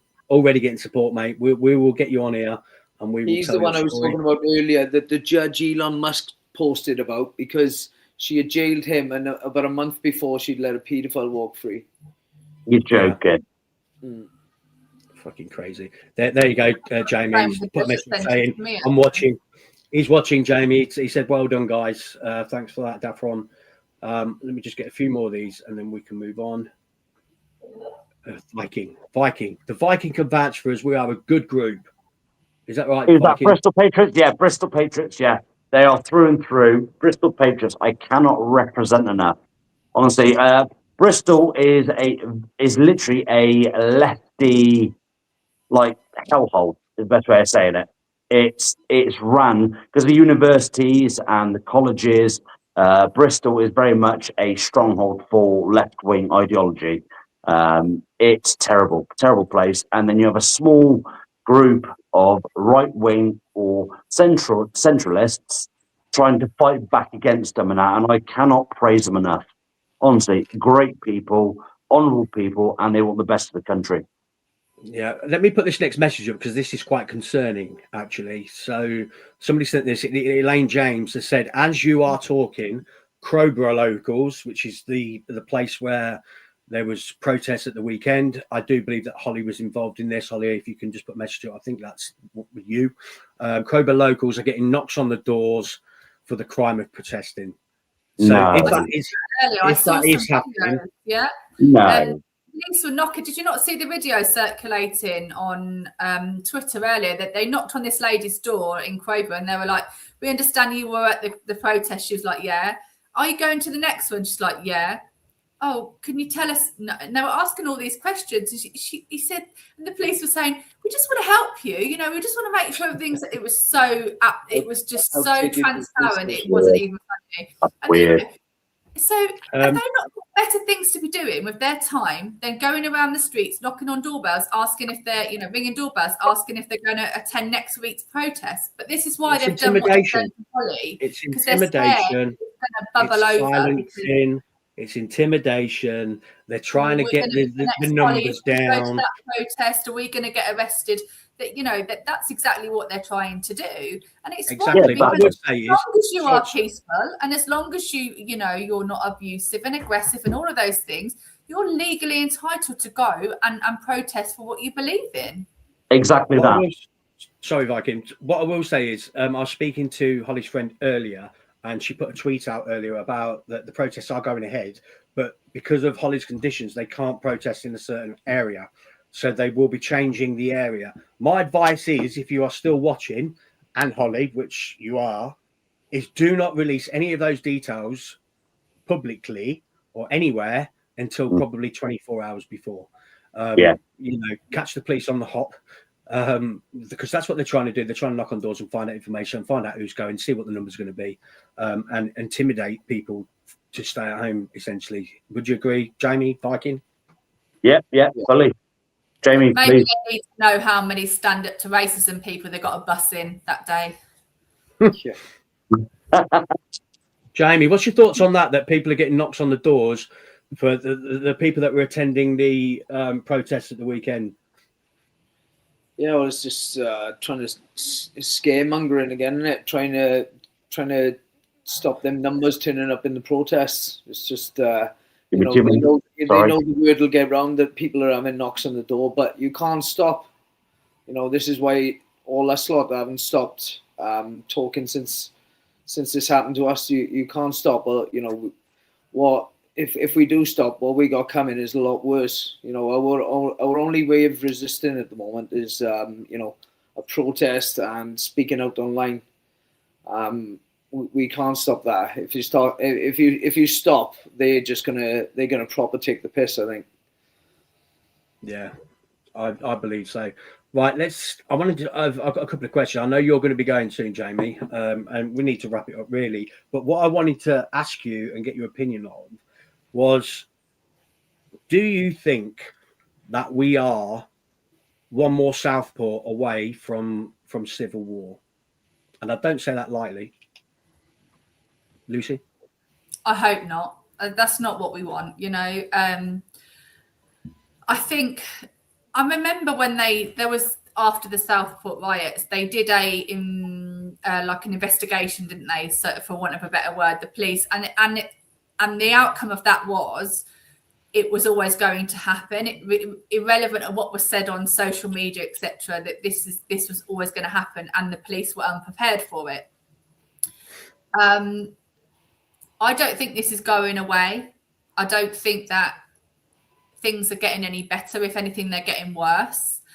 I don't think the government is prepared to work with the likes of you and I and Joe Blogs on the street. I just think they're just going to double down and, try and scare everybody and throw everyone in jail and send the police, instead of saying, do you know what? We hear you.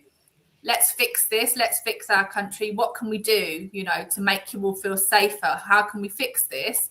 They're not prepared to do that. They just double down, don't they? Yeah, so absolutely.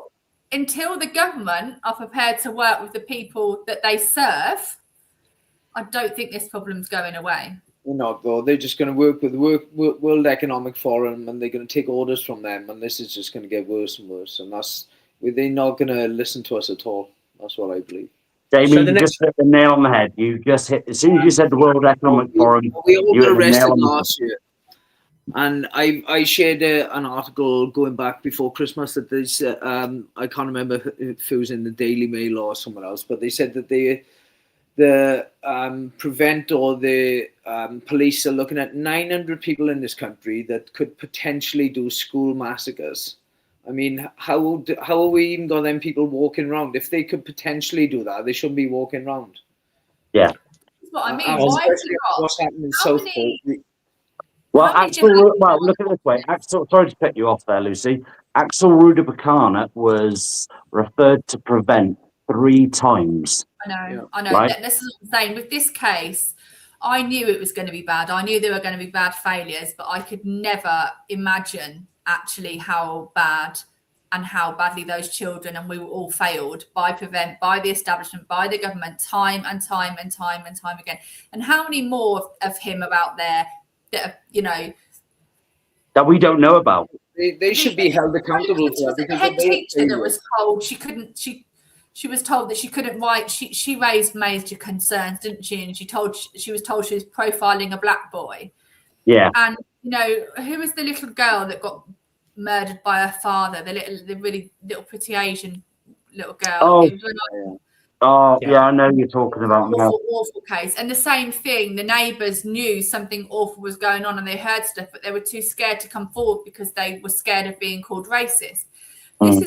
This is what's happened to the country now. I mean, I'm hoping that all of this now, like nobody batters an eye. Well, I certainly don't. You can call me a racist till you're blue in the face. It's water off a duck's back to me now.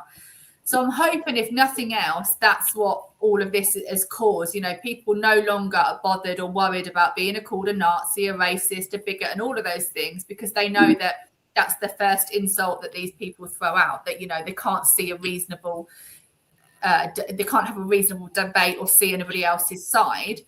It just virtue signalers on some massive scale, aren't they? So I think if nothing else, this has helped that, as in like. People aren't so bothered now about being called all these names. And, when I first got arrested, I was absolutely beside myself that I thought I was going to walk down the street and people were going to think I'm a racist. I know that people that know me don't think that. And I know that the public don't think that. So I don't care anymore. I honestly don't care. I'm like, because it's just a trot out line that they've got, isn't it now? So I think that that's a good thing in a way. So hopefully now these things, I mean, it's not a good thing because of what had to happen for that to happen. But hopefully people will be more forthcoming now because they think, oh, sod it, I don't care if I'm called a racist. If I think, as a head teacher or as a social worker, that child is a massive risk or that family is a massive risk, I don't care what colour they are, where they're from, or whether they're legal or not illegal. If they're a risk, I'm hoping that they'll call it out as opposed to being worried about what they're going to be called. Yeah. Bristol Patriots, Justin will have my number. So, we can get that sorted. Love to have a podcast opportunity. Let me just put this last message up here before I ask the final question to you all. They have an agenda. They won't stop until they've reached their goal. They are sending our me to war, leaving women and children at risk. Starmer is known to have joined a communist camp. Okay, thanks for that comment. Right, I want to wrap this all up with one question. It's a big question, and you'll probably take a while to answer it. But the question is this. You've all said that it's only getting worse and worse. This is just going to get worse until something major happens. What is that major thing that needs to happen? Because I've tried many things online to rattle the government. I've tried to create a cancelling of council tax group, which gained loads of support at the start. But when push come to shove, nothing happened. We've got a national strike guy that's been on for a year, which Justin's had dealings with. He's been on for about a year and he's been pushing this national strike thing. Nobody turns up. There's not enough people, because if something like that, where we actually send in a clear message to the government, where people go on strike, they don't spend and they're on the streets, and that's a clear message, but there just aren't enough people doing it. Now, the only person that doesn't live in the UK, but the only person that can get massive numbers of people together is Tommy Robinson. Yeah, I've had my issues with Tommy Robinson's, but ultimately, he, for me, is the only guy that can get a lot of people into one place at the same time. Yeah, love him or hate him, that's fact. So, me personally, I've gone to Reform. I'm a Reform member. I think that Reform is an opportunity. I'm not saying that Reform are going to be great, but I feel that Reform is an opportunity for change. People say that Nigel Farage is talking all the wrong things now. You've got to remember that Reform have a serious chance of winning a next general election based on polling figures, support, memberships, all that kind of thing. He is not stupid enough to be talking the kind of rhetoric talk he was talking before he became an MP, where he is, and he was quite outspoken. He's not silly enough to be still talking that talk when he's got a very real opportunity of becoming the next Prime Minister of the UK. I personally believe that if he does get to be Prime Minister of the UK, I think we will see a lot of that rhetoric that we got from the start of him before he came an MP creeping back into the way he speaks and what he does. So my question is, say again. What is the rhetoric you're talking about then? But he was quite outspoken on immigrants. He was quite outspoken on Muslims. He was quite outspoken on deportation, all that kind of thing. But since he's been... Go on. I don't think he's going to go back to that, not with all the kind of the Muslims he's pulling into his party now. I think and that's fair enough, mate. And that's fair enough. And everybody's got their opinion on that. I think we need a Trump, and I think our Trump is Rupert Lowe or Andrew Bridgen, or some of them two pairing up together with Ben Habib, maybe. That's what I think. But whether they got enough time now to get together before... And that's the question, Jamie. I love Rupert Lowe. Love him. And I stand for what Advance stand for, but the bottom line is they just ain't ready. You know, these by-elections that are going to be happening in May, they're not ready. I hope Rupert Lowe wins MP in his area because he needs to be in the House of Commons. That's fact. And this is what people really need to grasp. If they've, you know, for what, I mean, I haven't personally. I think Nigel is up for the job, and I think that, you know, he's our only chance to get out of this mess now. Yeah. If I can see that he's done things recently that people would think, well, hang on a minute, that's not what you used to stand for. That's why have you let them in? Or I get that, you know, at the end of the day, you're never going to have a political party that you agree with every single thing they do. But when push comes to shove, the fact of the matter is they are the only party on the centrist right, if you like, that's got their shit together. There's no one else yet that's in a position to win an election. They are. So why do we want to split the vote? Exactly. Yeah. I've put many posts out there. That's what I did with Nigel kind of split in. Jamie's interrupted me now. Jamie, go on, mate. So we're all talking over each other. Go on, Jamie, you go, mate. That's why I didn't, you know, I thought we had something going really well, really good with Rupert Lowe at Reform. And, you know, Ben Habib was there as well. Why have we split the rights? You know, we're not doing it as the people. They've done it. But could they have handled themselves better since leaving? Because they've literally just attacked the Reform Party. They've obviously got their own in battle stuff like that. Don't get me wrong, right? I would love Rupert Lowe to still be a part of Reform. I think it would be incredible. And Ben Habib. Not going to happen, though. But it's not going to happen. It'll never happen. It'll never happen. Rupert Lowe needs to be an MP. He needs to have a voice in the House of Commons. But Lucy's right, and I've put this out time and time and time again. If we don't get this next election right, I feel that it's our last chance. Because if we get another 4 years of Labour, which could well be coupled with the coalition of Greens, by the way, let's not forget that. Because Labour are going to lose votes, but Greens are going to gain votes.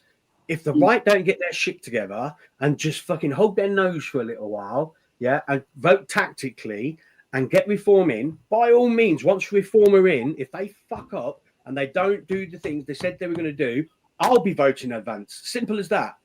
But we have to give them a chance, and it's the only way to get this shit show of a government out of the way so that we can try and enforce some kind of change. Viking. I fully agree. I mean, I've said this. A lot of people have asked my opinion over the past year when it comes to who I'm voting for. I mean, I've always backed Nigel and Tice over the past couple of years. They've said things and done things recently that I've not agreed with, but I believe they are, at the moment, our only chance to actually get the uni party out, and actually to start things going in the right direction.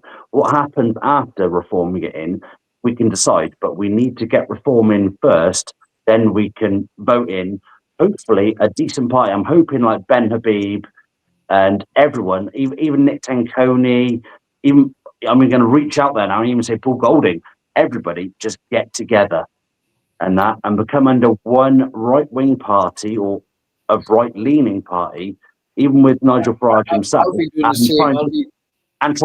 try and make a decent party altogether. I'll be voting Reform. If I think Advance UK got no chance, I'll be voting Reform because, you know, they've got to be better than the other choices. But And oh we'd- yeah, 100%. we'd I'm all love a nothing big- more than for them to all come back together. Rupert, Nigel, Ben. But realistically, it's not going to happen. And like for me, for example, I feel really torn because Rupert's great and he's been great. He's been great to me and my family, as have Nigel and Richard. But I've just taken the stance that, do you know what? That's their argument. I'm not getting dragged into it. I like them all. They've all been really supportive of me, and I'm eternally grateful for that. But I'm not prepared to get dragged into their, you know. I've been a big Nigel Farage fan for you know, God knows, maybe 10 years. But it's only this last year since the comments he's made about Tommy and the you know, the split with Rupert Lowe. That's what's really turned me off. But before that, I was a big fan. But you know, I've seen him differently now. So, and it is true. I mean, I can verify when I've seen Jamie. He's actually told me he is a big, massive Nigel fan. He even has a picture of him. I could post behind his bed. Oh yeah, over my bed. I'm going to read a few comments and then we will wrap this up. Nigel split it up, says Elaine, and she followed that with Nigel accused Tommy of domestic violence. Yeah, he did. That's correct. Let me work my way down. I did put a graphic up from Holly saying thank you for the exposure today. You're more than welcome. I'm sure that we can all get in touch with each other and help you from here on in, but there's nothing to worry about. You've got a lot of support. We need reform in just to get Labour out of power. If reform mess up, then the vote is the best option for the country. 100%. That's what I've been saying time and time and time again. Greens have won 2 by-elections. I've had a couple of people who put that. That's scary. That is a really scary thought. Think that we could have to put Whisperer in. Jesus Christ. To make boobs bigger, and he's the biggest tit of them all. But that, no, we can't have the Greens in. Let me. They're more frightening as well. Plaid Cymru. Should we throw Tommy under the bus? Yeah. We don't need to throw anybody under the bus. We need to unite. That's what we need to do. We don't need to be throwing anyone under the bus. We don't need to be encouraging anyone to turn on each other. We need to always be sticking together and aiming for the same thing. Yeah. Yes, Viking. Are you listening? What am I doing? I said yes, Viking. Are you listening? Yes. Yeah, good. Oh, or even worse, the Green Party. Last couple of comments. Hopefully, Rupert and Ben. Listen, there is loads of spot out there for Rupert Lowe and Ben Habib. I love them both. I think they're both great. I think they talk and represent the country in a fantastic way, but they're not ready. Simple as that. Islam is not welcome to the West. Time to show the minority we do not want them here anymore. And finally, we all that class that as right should vote reform, or we could split the vote and give it to Labour. Yeah. Jamie, I'm going to let you go first because I know you're out of time. Thanks for joining me, mate. If you can get Dapper on to contact me, that would be great, and then I will get him on at some point, mate. Yeah. Cheers, Michael. Thanks for joining us. Viking, thanks a lot, mate. I'll speak to you, I'm sure, via WhatsApp. Get your guys at Bristol to contact me, and we will sort something there. And keep me informed with Holly. And hopefully I can get to speak to her soon, mate. Lucy, thanks a lot, mate. I appreciate it. I love what you do. I love what you say. Never be silent. Keep going. And I'll speak to you soon. And hopefully we can get you on again at some point. Definitely. Take care. Thanks. Cheers, mate. Bye. Okay, so there we go. I was expecting a lot more lefties in here talking smack, but there we go. When push comes to shove, they very rarely turn up. I'll end on this. We are in difficult times. We do need change, whether that's reform, which is where I'll go. But I'm a person that I advocate for free speech, so I'm not going to diss anybody or go at anybody for what they say. If you like Rupert Lowe, you go for Rupert Lowe. But for me, if there's a general election soon, people should be voting reform, for the simple fact that if they don't, we're just going to be more of the same. If anybody wants to get in touch that has got a story that they want me to promote on here, I'm more than happy to do that. I'm absolutely up for giving people a platform to get their stories out, and I will try and get my stories out as best as I can too. Much love to Holly. Hopefully I'll speak to you soon. Stay calm, relaxed. Free Speech Union have got you. For everybody else, thanks for tuning in. Thanks for your comments. It's been hard for me to keep up with it all. But thanks a lot, and I'll speak to you all soon.